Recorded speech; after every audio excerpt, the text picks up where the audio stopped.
fellow Saguto golfers. Tom Saguto here with your weekly e-tip, and this week diving in to another important factor in gripping the golf club, which I've seen a lot of this over the past week. I don't know if it's because there's a full moon coming up or what, but I want to talk to you about some things that I've seen with other students, and it's been becoming increasingly common in the wear marks of where they're wearing out their grips, or their gloves.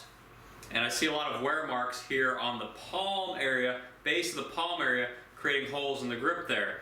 This is concerning to me because it tells me that you're gripping the club in the palm.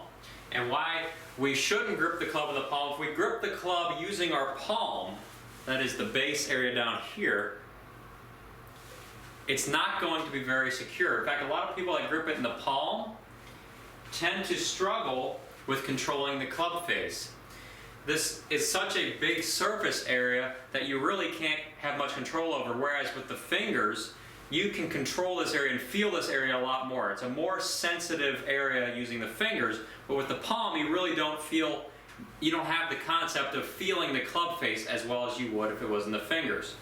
That, and when you have it in your palm, you run the risk of having the club wobble around in your swing at some point. This is not good because your club face is the most important part at impact, at least as far as controlling the club face in your grip. It's the most important part relating to the grip.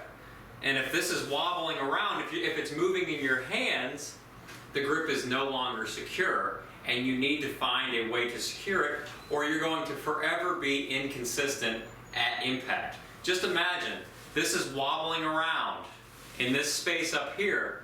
Your club face could be anything at impact. And you are trying, and most golfers are trying to be more consistent. If this is wobbling around, you will never be consistent. Let's shore it up in the grip. What I want to start with is understanding that you're going to grip the club using the fingers and not the palm. The palm, like I said, is much more difficult to control the club face with, or at least feel the club face. It's not a sensitive area of the hand. Whereas the fingers, you've got at least 4 of them on that grip, which means that you can feel a whole lot more. And it's so important. You can control that club face a lot better. Let's look at it. I'm going to pan us down here. Here's what I want you to do, taking the proper grip, ensuring that it's not in the palm. This is the palm area, not in the palm here. It's rather in the fingers. So start with this left hand. I need you to hold the club face out, make sure it's perpendicular to the ground like so. We want the ball to fly to our target. If the club face is up and down like this, it indicates that it's square, not too open, not too closed. Left hand begins, and to make sure that you have the proper left hand grip, I wish I could hold this, there we go, hold it out here so you can see better. Watch this left hand right here. Going along the base pads of the fingers, not the palm. This is the palm, no good here, perfect here. Base pads of the fingers. Slight diagonal from the base of your index pad to just below the pinky pad. That area right there. The fingers will go first. This ensures that your grip's in the fingers and not the palm. Fingers first, and then from here, you can fold your left hand over the grip. That ensures you have the club in your fingers. You'll see a nice crease right here between your thumb. It's going to run through the base of my collarbone here to my right shoulder. Once again, with the right hand, we want this in the fingers as well. It's imperative. You want the grip going through the base pads of the fingers. So relax that hand and fill up the base pads of the fingers, rolling the fingers first, and folding the right hand over top your thumb.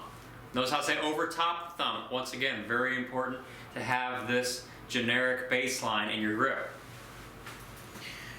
Whatever you want to do with your 4th finger here, the pinky, there's the option to interlock or overlap, or if you've got really small hands, 10-finger grip. I recommend the overlap for large hands, the interlock for, that's large hands and small hands, anybody, it's a preference here. It tends to favor smaller hands, and then this is for smaller hands than small hands. But it's still in the fingers here. This finger's folding first, right hand folding over. Pinky fitting in that beautiful slot in my left hand as an overlap. God designed my hands for golf, and yours too, because he's got a sense of humor. If you grip the club this way, I guarantee you'll have more control over the club at impact. Not only that, but you'll have more control in general because you can feel the entire club head. And as I said in a previous episode, club face awareness, being aware of where this club is in the space that you're swinging, is crucial. Because if you don't know where this is or what angle it's at, you're not going to know where it's at impact. Whenever I swing the club, I know exactly where this club face is pointing throughout the entire swing. I know exactly where it's going to be at impact. The more you can practice and know exactly where this is, the better you will be, the more consistent you will become, and the better you will be at understanding your own swing.